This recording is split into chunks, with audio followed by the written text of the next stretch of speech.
దావీదు, యోనాతాను ఇద్దరు కూడా మంచి స్నేహితులే. మరి మొదటి సమూయేలు 20వ అధ్యాయము 17వ వచనంలో మరి యోనాతాను దావీదును తన ప్రాణ స్నేహితుడిగా ప్రేమించేవాడు. ఇద్దరు కూడా చాలా ప్రాణ స్నేహితుడిగా ఉండేవారు. వారి స్నేహము చాలా అమోఘమైనది.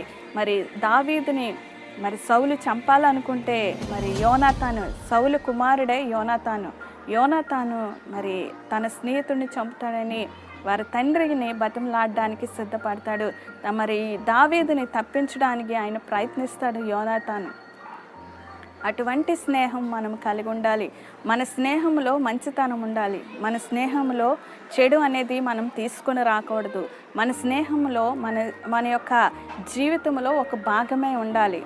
మన స్నేహితుని ఎప్పుడు కూడా ఎగతాళి చేయకూడదు, ఎప్పుడు కూడా అవమానపరచకూడదు, ఎప్పుడు కూడా నిందించకూడదు, ఎప్పుడు కూడా